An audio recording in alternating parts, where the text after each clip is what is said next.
विद्वान लोग जीते और मरे हुए का सोच नहीं करते हैं, क्योंकि जीना मरना दोनों ही मिथ्या है। तो भगवान क्या करेगा कि जो विद्वान होते हैं, जिनको इन चीज़ों का ज्ञान होता है, विद्वान यानी कि विद्या का वान, यानी कि विद्या क्या है, ये नहीं है कि बस जो चीज़ें हम किताबों में पढ़ते हैं या भाई हमको स्कूल में पढ़ाई जाती है, कॉलेज में पढ़ाई जाती है, वही विद्या है। नहीं, इस जीवन के अंदर यानी कि एक मनुष्य जब एक बच्चा पैदा होता है और बच्चा पैदा होने के बाद से और मृत्यु तक यानी अपने बुढ़ापे तक या जवानी तक, जब तक उसका जीवन है, जब तक भी वो उस जीवन को जीता है, वो अपने उस जीवन में कुछ ना कुछ सीखता रहता है। तो भगवान क्या कह रहे हैं कि जो विद्वान होते हैं, जो इंसान सीखता रहता है ना, तो वो इंसान जीते और मरे हुए का सोच नहीं करता है, क्योंकि जीना मरना दोनों ही मिथ्या है।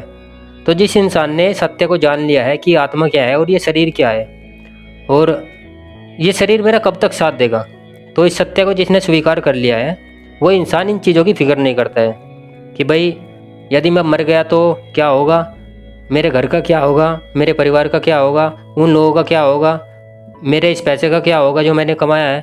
तो वे लोग जो विद्वान होते हैं, वे इन सब की चिंता नहीं करते हैं। उनको पता है कि भाई मृत्यु कब आ जाए, किसकी आ जाए, किसी को नहीं पता है। तो वे उन चीज़ों के लिए तैयार रहते हैं, क्योंकि ये सत्य जो इंसान जान लेता है खुद से, जैसा कि भगवान ने बताया कि आत्मा और देह का जिसको ज्ञान हो जाता है, तो वही इंसान इन चीज़ों को समझ सकता है। तो जैसा कि इसमें बताया गया है ना कि जीना मरना दोनों ही मिथ्या है, मतलब क्या कि मिथ्या यानी कि झूठ है। भगवान क्या कह रहे हैं कि ये जीना और मरना झूठ है। जो अब हम लोगों को लगता है कि भाई ये इंसान मर गया है, तो वह झूठ है, वो मरा नहीं है, वो जीवित है। क्यों जीवित है, कैसे जीवित है? अब आप कहोगे कि वो इंसान तो चला गया है, उसका कहाँ ये शरीर है, तो ये शरीर तो वैसे भी छोड़ना है आपको, आज नहीं छोड़ोगे तो कल छोड़ोगे, तो ये तो फिर भी छोड़ना है आपको, तो ये तो समाप्त होना ही है आपका। तो कैसे भी हो, जिसकी आयु जितनी है वो उतनी आयु में ही छोड़ेगा इसको। तो वहाँ पर मरा कौन, ये शरीर ही तो मरा। जैसे हम वस्त्र बदलते हैं, तो इसी तरह तो ये आत्मा भी शरीर को बदलती है। तो कौन मरा फिर, वो तो परिवर्तन हुआ। आज एक बच्चा यहाँ पर पैदा हो रहा है, तो वो बच्चा कहीं से मर कर तो आया होगा, पहले तो वो मरा ही होगा कहीं पर। जो उसके अंदर जीव था, जो आत्मा थी, उस आत्मा ने उस शरीर को छोड़ा, चाहे वो किसी भी योनि में था, वो इंसान था या जानवर था, कुछ भी था, लेकिन उस जीव ने उस शरीर को छोड़ा और अब आज वो बच्चा यहाँ पर जन्म ले चुका है और वो कल को फिर मरेगा। तो ये तो परिवर्तन है, ये तो बदलता रहता है शरीर। जब भी तो कहते हैं कि सृष्टि के अंदर परिवर्तन होता रहता है, तो परिवर्तन को स्वीकारना जरूरी है। तो भगवान की नज़र से यदि आप समझोगे इस चीज़ को, तो ये तो एक परिवर्तन है। तो हम कैसे समझते हैं इसको, हम इस शरीर से जोड़ देते हैं सारी चीज़ें, मैं, क्योंकि हमारी मैं यहीं से जुड़ती है ना कि मैं ये हूँ, मेरा नाम ये है, तो हम लोग यहीं पर अटके रहते हैं। उस आत्मा तक हम कभी पहुँच ही नहीं पाते, जिस आत्मा की आज परमात्मा ने इस गीता के अंदर बताया है। तो धीरे धीरे चलिए समझेंगे इन चीज़ों को, क्योंकि बहुत बातें खुलनी है अभी आगे। हे अर्जुन, क्या ये सब पहले नहीं थे और क्या आगे नहीं होंगे? यह बात नहीं है, इससे पहले भी मैं था और तुम भी थे और यह सब राजा भी थे, आगे भी हम तुम और यह सब राजा होंगे। तो भगवान ने स्पष्ट कर दिया है कि भाई क्या ये सब पहले नहीं थे, क्या तुम पहले नहीं थे, क्या मैं पहले नहीं था? अरे पहले भी हम सभी थे और अब भी हम सब है और आगे भी हम सभी होंगे। बस क्या होगा कि हमारा रूप बदलता रहेगा, हमारा रंग बदलता रहेगा और हमारी सोच बदलती रहेगी। वो कैसे, वो आपको पता लगेगा जब आगे इसको पढ़ते रहेंगे।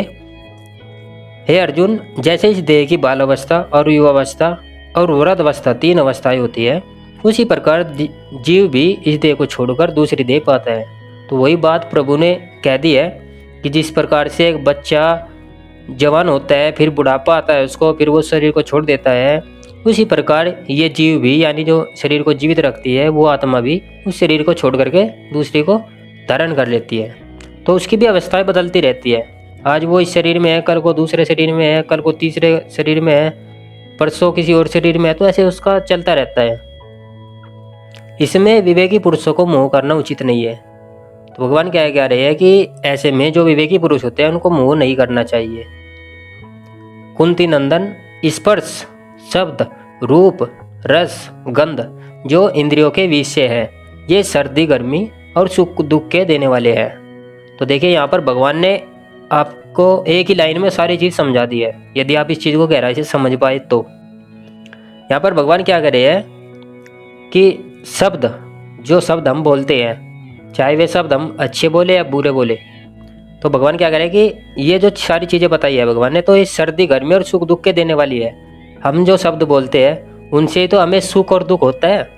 किसी इंसान को हमने कोई शब्द बोल दिए और वे शब्द उस इंसान को बुरे लगे हो, या फिर बाद में हमें भी एहसास हो जाता है कि भाई हमें ऐसे शब्द नहीं बोलने चाहिए थे, जो कि हमने गलत किया है। क्योंकि लोग उस वक्त गुस्से में या फिर कैसे भी उस वक्त वे चीज़ें बोल देते हैं, लेकिन बाद में जब शांति से, शांत दिमाग से किसी चीज़ को हम सोचते हैं, तब पता चलता है कि यार ये चीज़ हमने गलत कर दी है। तो ये शब्द जो होते हैं यही हमें दुख देते हैं और इससे हम सुखी होते हैं। ये शब्द ही तो है जो हम पढ़ रहे हैं यहाँ पर किताब के अंदर। तो इन शब्दों से हमें सुख की अनुभूति क्यों होती है? क्योंकि शब्द हमारी बोलचाल है, हमारी जीवन कला है।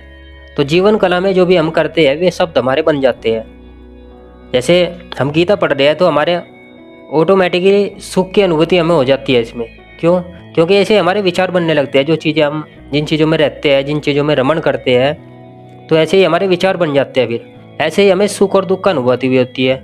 यदि हम गलत लोगों के साथ में रहते हैं तो गलत ही विचार बन जाते हैं, और फिर ऐसे ही हमारे साथ में फिर व्यवहार होते हैं, ऐसे ही हमारे कर्म हो जाते हैं, तो दुख तो आना ही है फिर। तो शब्द के बाद आता है स्पर्श, यानी स्पर्श यानी कि हम चीज़ों को छूते हैं।